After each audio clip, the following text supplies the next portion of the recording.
going to just stick with ground search at this point and hopefully respond to any calls that we may get. Just be advised, the bear is about 200 yards to the east. I guess the only term that would adequately express the way that we felt in the region was amazement. Good evening, everyone. For the second time in as many weeks, 2 bears have been found roaming near a valley neighborhood. Just loading up some tranquilizer. Yeah, I was really surprised.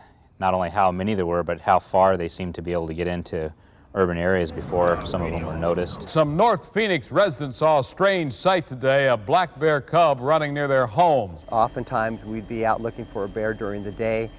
We'd get home and flip on the TV, and there on the news they were following a bear with a helicopter. The bear was found in this area near the water treatment plant, not too far from the town of Phoenix, our town. And we'd jump back in the trucks and head out. Oh, there he is. Yeah, I see it. It's coming right towards me. The first couple didn't really surprise me. It was unusual, but then to continue to have them come in. I don't think he's going anywhere right now. And continue to have them come in. Let me get over there. Was a real surprise to me. Just went underneath the fence southbound. We do have an officer that's going to try to use the tranquilizer gun. After the first couple, I thought, oh, it's just kind of a weird occurrence that they're coming into town. But then when 7, 8, 9, 15, I really thought it was a really weird situation. We generally get 1 to 2 bears about every 3 or 4 years through the valley. They're typically in the spring. It's safe to say that unusual circumstances have brought this small bear here. The baby bear is a lot luckier than this full-grown male that was killed after being hit by a car along the Beeline Highway early this morning. Our bear started showing up late August. This, by the way, is the 9th bear spotted in the valley this month. He's looking pretty good.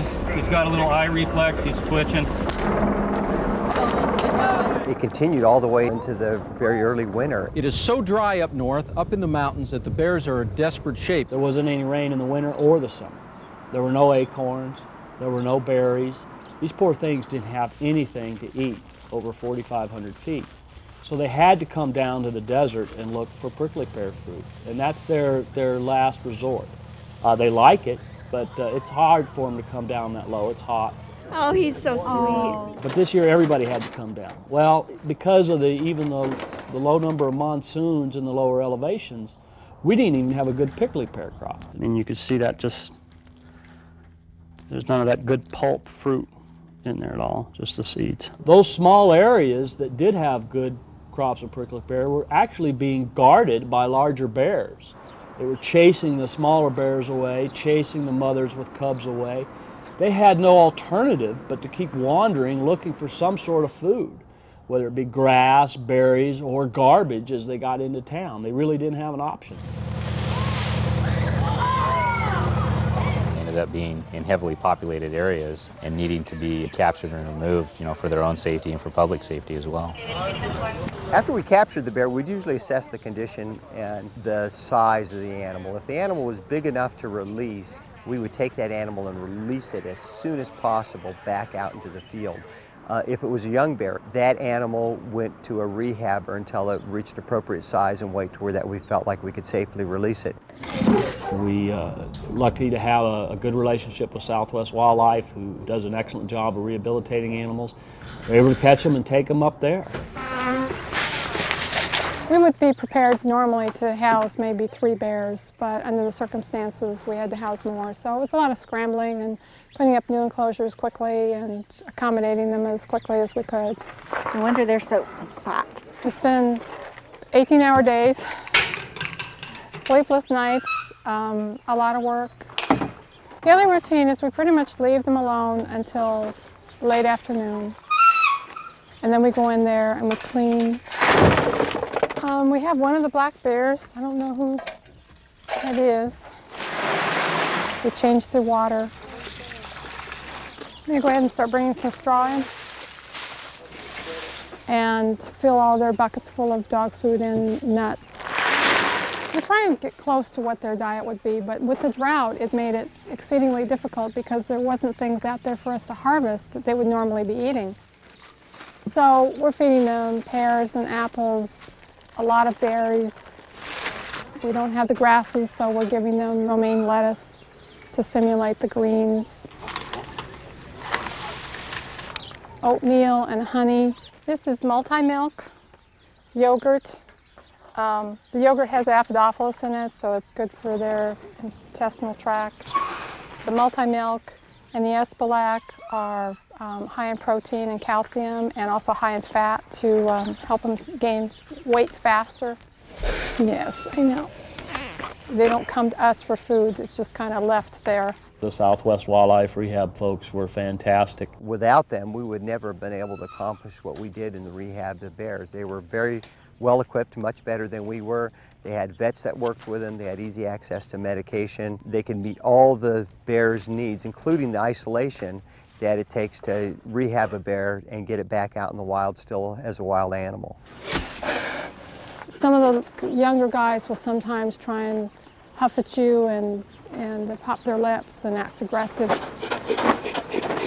We just do it back and try to appear bigger and more aggressive than them. So they find people unpleasant and scary. Get back.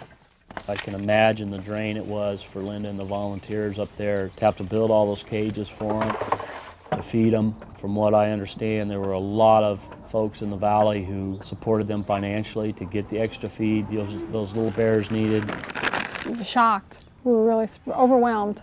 We were given so much food. Carly saw an article in the Arizona Republic on a Sunday about the bears and how they needed food. I thought if we didn't do something about it now, then the bears weren't going to live.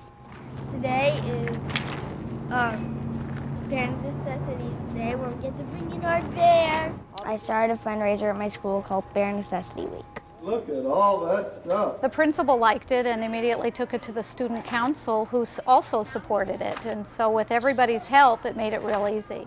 I helped student council collect food and money before school. The bears will be thankful for all this food. We raised 3 truckloads of food and $1,700. People even brought in things like towels and igloo dog houses, things that they could use out there at Southwest. Well, thank you for what you have done. You just wouldn't believe the amount of assistance we got from the public. It was truly remarkable. Other states had started a process whereby they would put the bears back into either a den they created or a natural den, so that the bear hopefully would stay there and kind of replicate the natural process of hibernation, and hopefully they'd stay in that same general area. We knew we wanted to try that because it made the most sense. First thing is we had to identify some areas where they could be released. Then it was a matter of myself and some other individuals going in and actually looking for potential bear den sites. Stan and Ron flew over the area looking for bouldery, rocky areas. And then we came out on the ground today and we walked basically in sites that Stan had chosen. Some of them were known bear dens that I'd gone into before, and some of them we got there with a shovel and dug them out. You know, they were caves and we just dug them out a little deeper. My responsibility was to coordinate and organize the logistics of how were we going to get the bears there without undue trauma to them or you know, any risk of injury. Just gotta hope that they do the right thing and they keep out of mischief. We've done the best we can for them. The day we were transferred, we went up to Southwest Wildlife. We had our drugs ready. We had a veterinarian there to actually tranquilize the bears. They're a little bit unpredictable, so we've given her 1 injection and we're gonna wait about 2 more minutes, and if she's not down, then we'll go ahead and re-inject her. That was a 7-pound bear there. And I was glad he was there because they were a lot larger than I thought they would be.